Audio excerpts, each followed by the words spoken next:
Okay, good morning po. Isi-share ko lang po sa inyo yung experience ko po kahapon sa pagkuha po ng Landbank ATM or prepaid card. Mahaba po ang linya sa numbers. Kung makikita po ninyo sa live na ginawa ko, konti lang po yung tao nakalinya doon. Ang ginagawa po ng mga tao ay kumukuha lang po ng number tapos aalis. Estimate lang po nila na yun na yung time nila. So, babalik sila ng ganong oras. Sa linya po, dalawang queue po. May para po sa mga senior, sa mga hindi po senior, sa mga bata. Ang tawag nila doon. So, white po yung number para sa mga bata at blue naman po yung para sa mga senior.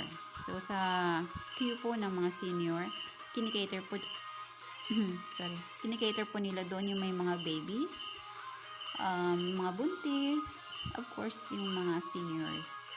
So,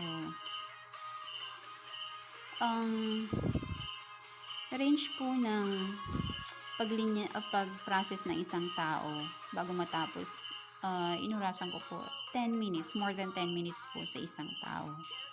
So, ganun po siya katagal. Okay. So, yung requirements po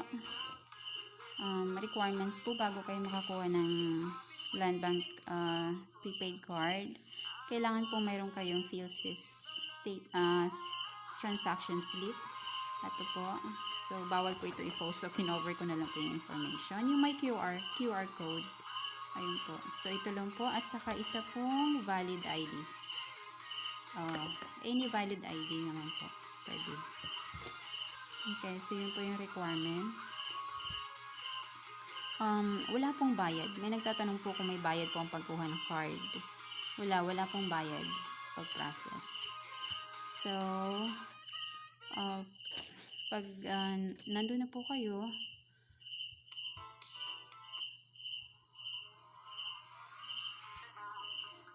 sa pag-process po, hihingian po kayo ng CP number, your name, birthday, mother's maiden name, tsaka yung place po ninyo.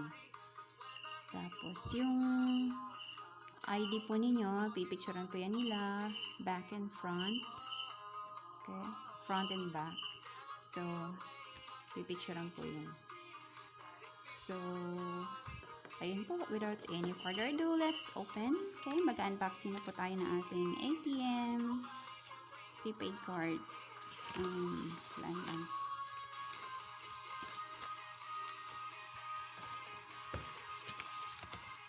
So, ayun po.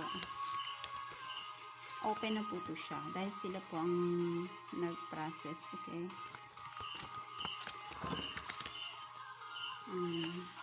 Kinover ko rin po yung mga informations dito na hindi pwedeng ipakita.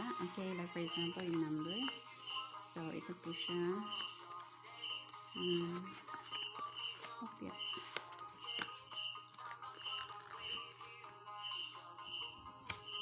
Okay. So, yun. So, ito po ang itsura niya. Landbank Agent Banking Card. So, ang validity po niya is 2026, 5 years. So, ABC PhilSys. 5 years po ang validity nito. Sa likod po, you need to put your signature. Okay. So, pinover ko lang po yung 3-digit.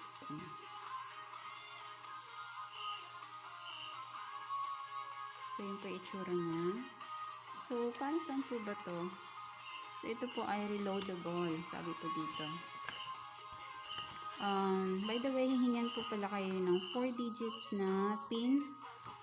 So, kinover ko lang po dito. Susulat po dyan. 4 digits lang po yun. Okay, so, ito po, reloadable prepaid card. Pwede po nyo siyang loadan ng minimum of 100,000 pesos at maximum ng 50,000 pesos. Okay, so pwede po siyang gamitin pambili sa inyong mga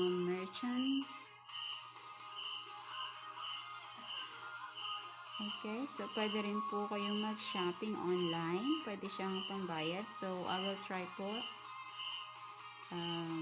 Maybe next week, try ko pambili sa sa Lazada. Kung pwede siyang gamitin. Okay, so, ayun po. So, pwede nyo na po yung basahin dito. Punakuha na kayo.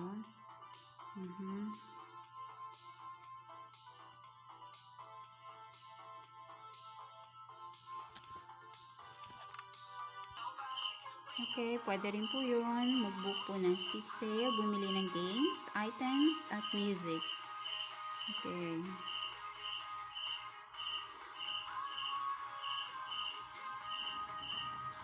Okay, pwede daw po mag-transfer ng pera. So,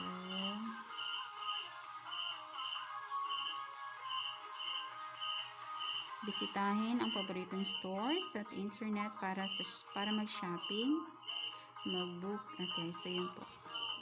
Ito po, mahalagang paalala. Ano po bang importante? Landbank Agent Banking Card ay isang prepaid card at hindi isang deposit account. Okay, so pirmahan daw po natin yung likod. At huwag natin ipaalam yung ating PIN, yung hinihingi nila. So, panatilihin ang seguridad ng card. Blah, blah, blah. Okay, so yun po. Okay, so mga hindi po naniniwala na mayroon pong free ATM. Okay, ito na po. May libre po talaga. Okay, libre po ang pagkuha nito. Wala pong bayad. Okay, so pag mayroon na po kayong PSA transaction slip on, nakapag parehistro na po kayo sa PSA. So, pwede na po yung kumuha ng Landbank prepaid card. Okay, thank you so much po.